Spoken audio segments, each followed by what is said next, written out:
So welcome back, guys, and we are going to be getting into our first quarterfinal match of the...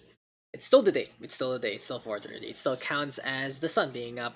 It's DavidBane versus Seji, and we are back into a PvP. So I'm looking at the bracket real quick, and we are losing Zergs a lot lately, actually. So we'll be seeing if we will be getting some Zerg representation into the latter half of the bracket. But hey, at least we got a lot more into this tournament compared to the last one.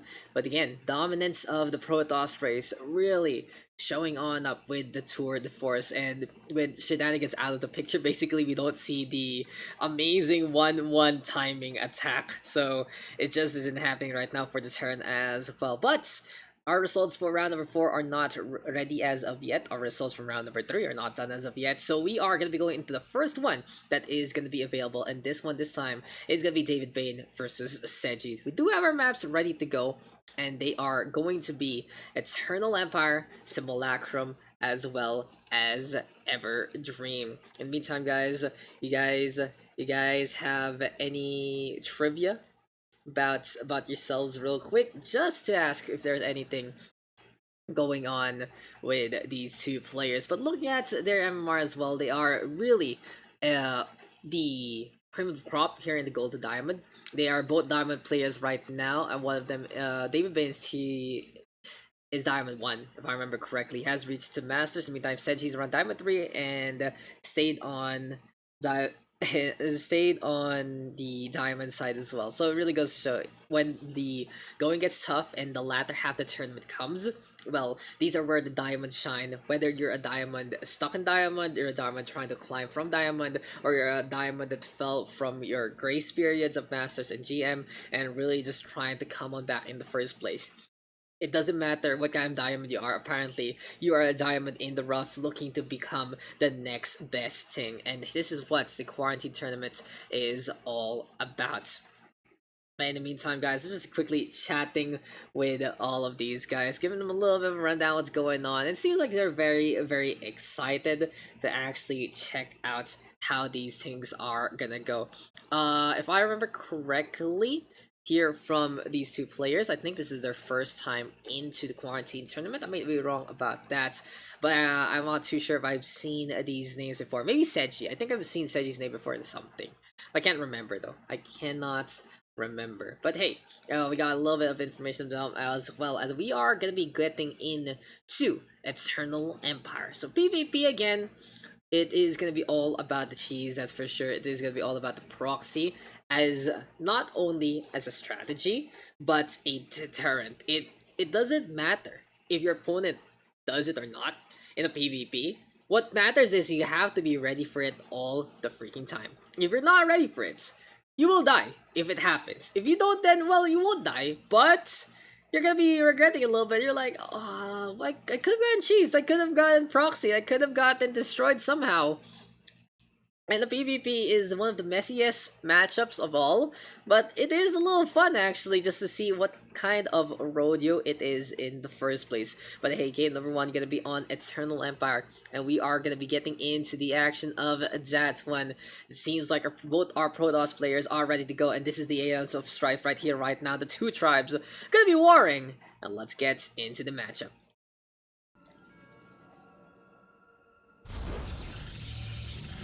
So welcome back, ladies and gentlemen, and here we are on Eternal Empire. This is the first quarterfinal match that we are going to be able to broadcast, and this is going to be a PvP. Introducing first, on the bottom left of Eternal Empire, it is going to be the blue Protoss of DavidBane. So is he a magician? Or is he a Batman supervillain? Or is he both? I think he's both. That's pretty cool. So do we have to talk? I don't have a mask. Like, I'm trying to find a mask right now, just to talk like Bane. Yeah, see, my name is Bane. I can't do it. I can't do it. I'm not really good with a Bane voice. But hey, he is gonna go for that double assimilator right here, right now. Gonna go for the standard gateway as well. Looking for a second one. And DavidBane. Well, a quick little fun fact about Mr. DavidBane himself. Hearthstone pro and former StarCraft pro actually, Winnie Moon, the one who taught him how to play the game. It really goes to show just a little bit of that experience going a long way, making him reach the Masters as is peak. But right now he is in Diamond 1, looking to climb on back in the first place. But hey, we do see our standard 2 gates, 1 cyber core, very safe, opening to go on, gives you the tech that you need, not too greedy, not going for that natural immediately, but just enough to keep yourselves in reserve, and gonna be a good investment for further warp cycles in the future.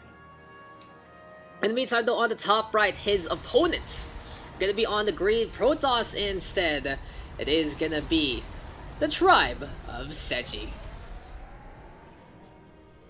So for Seji's side, though, just a little bit about him. Didn't get taught by anyone. He was very clear about that. It's like, you know, that guy got taught. No, I just started playing. But he does have a background of watching videos, so it really goes to show how StarCraft can really just bring you in as an observer to a player. You're like, oh, this looks cool, and then you play and you get super stressed, but then eventually you find the fun in it after your facade cracks and your mind just goes blank from playing the game in the first place and actually figuring things out. And I guess that's what Seji's experience is all about. He is in Diamond 3 right now, looking to climb the ranks, and apparently his favorite pros are stats and classics. Can't go wrong with classic picks like that, that's for sure. But hey, for Seji right now, he is going to be looking to prove something into this one.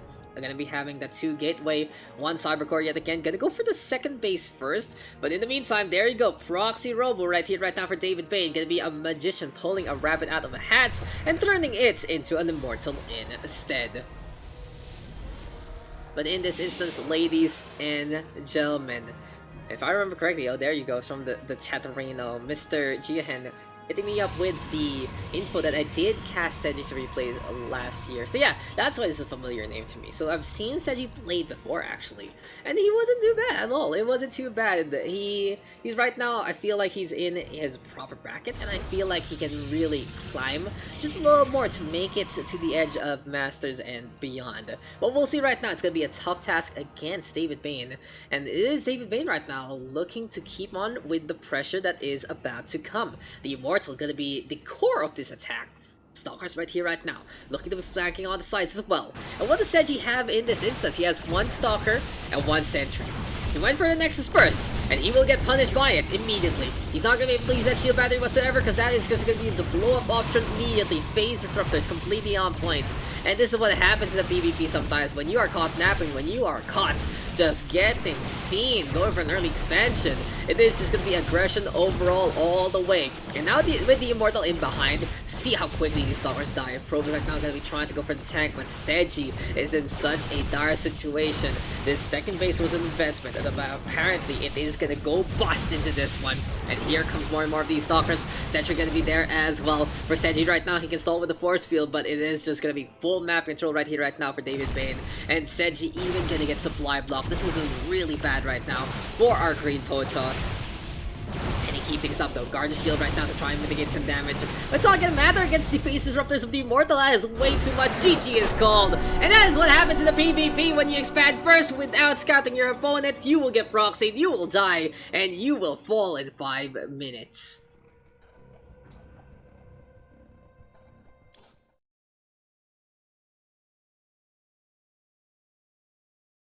But there you go, ladies and gentlemen. It's not even about impressions from me, it's impressions that DavidBane gave us. And he has thrown Gotham City into a loop and a half, into utter chaos. The city of Bane right now gonna be in a full arc. And we'll see if Christian Bale can actually save us this time. But hey, it is what it is, and that is the first map taken there. Just not able to getting that scout onto the proxy robo really hurts Seji's chances. But hey, this is our map pool so far. DavidBane taking that first map by a storm very quickly with the Phase Disruptors, and really just showing the potency of the Immortal to begin with. And that is what the Protoss fight really turns into sometimes. Just who has more Immortals, who has the extra damage against the Stalkers, and who can really use the barriers to the fullest degrees. But it seems like we are going to get started right now into game number 2, and that one is going to be Simulacrum. Before we go though into our match, I just want to quickly point out how many players we've had today. All these players signing on up, really big shoutouts to them.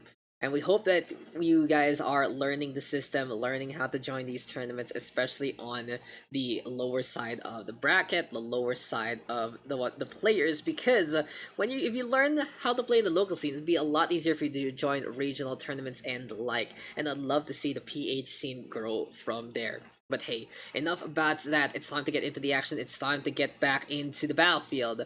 And on to Simulacrum we go. So welcome back, ladies and gentlemen, and this is game number 2 out of 3 in this matchup. Introducing first on the top left of Simulacrum, it is going to be the blue Protoss of DavidBane, already showing us a little bit of a trick early on. Like I said, pulling out an Immortal out of his hats. This time though, maybe he can jump through a ring of fire and bring in the thermal lances of the Colossi instead.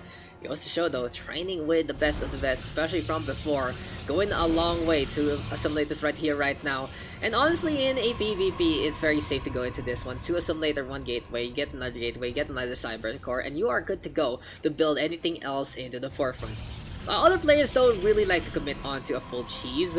You can go straight into the gateway, into the forge, go for the cannon rush, and against the Protoss, honestly, it's funny that your own composition, your own race, will be weakest to the cheesiest antics you can do.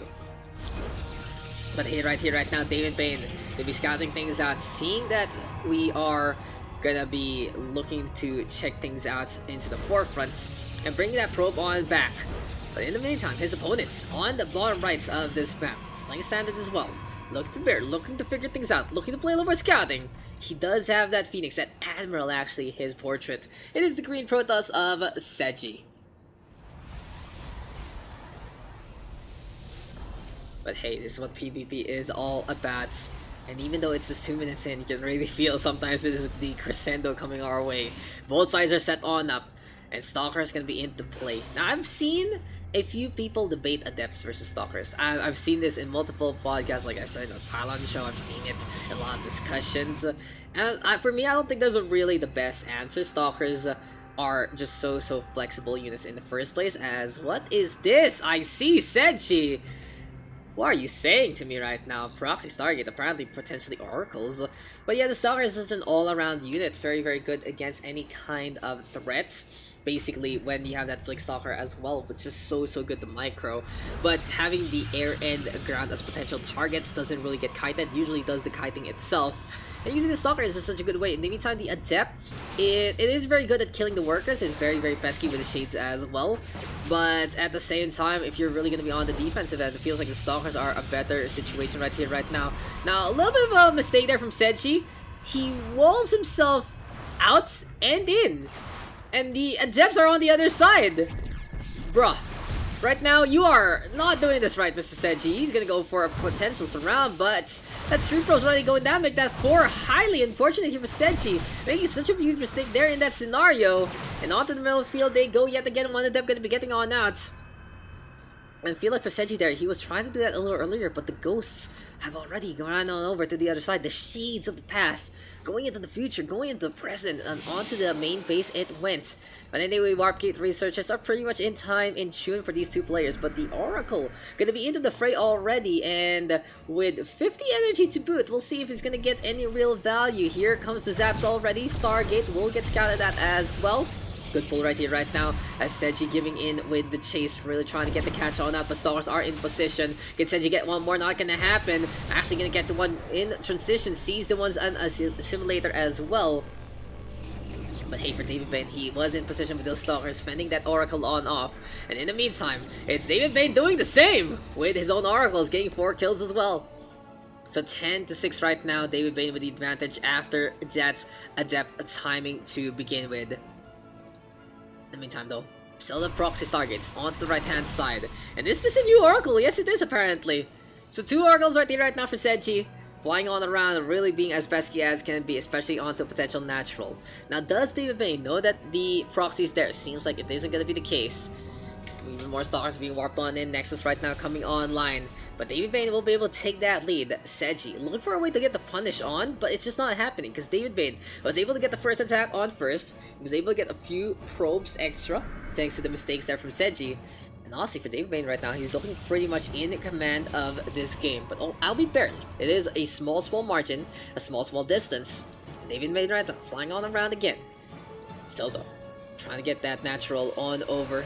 In the meantime, what's it up in the production tab? Seems like a observer gonna be in the cards here and now on that rope facility. Just making sure that's not gonna be any Dark Templar anytime soon. In the meantime though, here for Seji, he's still trying to get that second base on, but you can really see that DavidBane is trying to take that advantage and looking to run from there.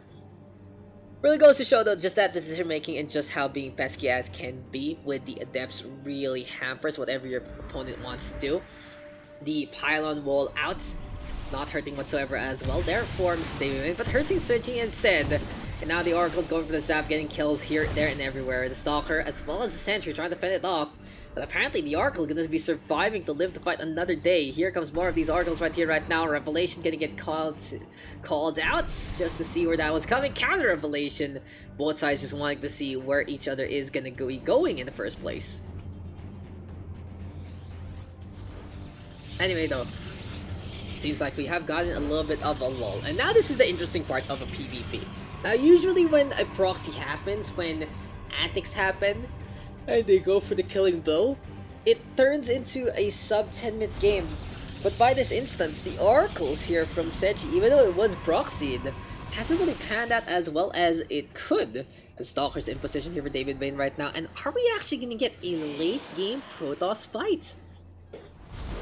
That'll be very interesting. I haven't seen a Deathball versus Deathball that huge on the Protoss race in quite a while already, so we'll see if that's actually going to happen in the first place as these Oracles still flying on the ground. Now let's look at what Seji is up to. He has that Twilight Council, looking to unlock a little more tech, but he is focusing right now onto Rogue Facility and an Immortal as well as an Observer. He's gonna be making sure that his front line is perfectly stabilized against the opposition with those Phase Disruptors. But in the meantime, Oracle's right now being microed on in one more time. Gateways right now from DavidBane, trying to make sure that he is gonna have enough power as well as enough production to really keep things down below. But hey, for DavidBane, it seems like it's passive play this time. He didn't go for the aggression, he didn't go for the proxy, and a little bit of a change of pace here in game number 2. Now usually in game number 2 you want to play it risky, you want to be able to just squeeze out your opponent out of nowhere. But it's Seji apparently, the one who's willing to do that. And even more and more gateways we go here for our green Protoss. No third base as of yet, and still the Stargate unscouted whatsoever. Seems like for DavidBane, he doesn't care if it's there or not, he's just gonna be look around. Stalker's now in position, and I like the positioning here for DavidBane as well. In behind with those tech structures, in behind to keep things alive. But in the meantime, Oracle again! Going for the zaps, getting the tasers. This is a Pulse War Beam. Taking care of those workers here, there, and everywhere. Interesting enough, we do see the sentries now looking to get in position, but feels like it's just not gonna happen yet again.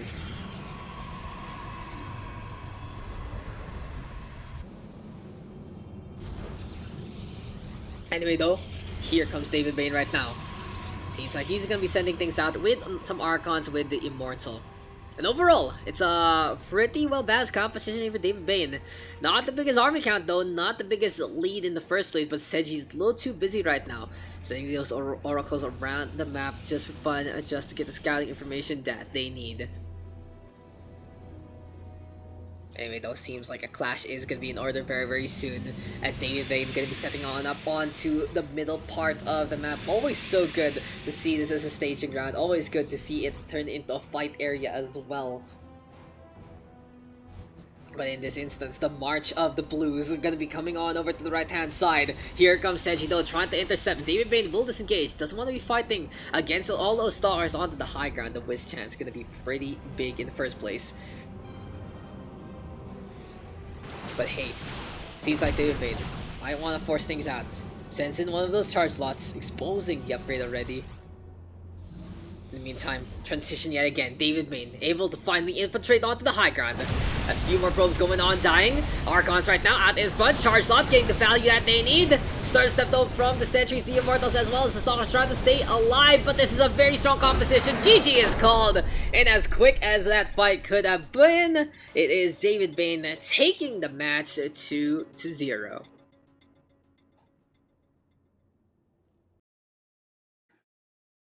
And there you have it, ladies and gentlemen. In a PvP, when going gets tough, you have to be even tougher or you will lose on at. And good responses there from Seji, really beating back DavidBane in so many ways, but it just didn't happen after that rotation. A quick one there from that side on the attack then. And that is just basically another one in our books. Let's just check that one out yet again. Everdream not even gonna get played one more time. Highly unfortunate. I've been wanting to see more and more of this map number 3 in this match, but it just isn't happening. Anyway though, there we go with our results. Eternal Empire and Simulacrum taken there by DavidBane. Everdream not even played another 2-0 in our bracket, and it seems like it has been the story of the day. Really just trying to win things out as quick as can be, and really just showing a little bit of that skill advantage. Seems like all our winners are really gunning themselves to try and take a top spot here in Quarantine number 2, and why wouldn't they? Because that is just basically a 2,000 peso first place prize, 700 for the gold to diamond. But that is still going to be a long ways ahead. We'll see what match we're going to be going next, if it's going to be semifinals or still a quarterfinal. We'll be right back, ladies and gentlemen, in the SCPH Quarantine Tournament number 2.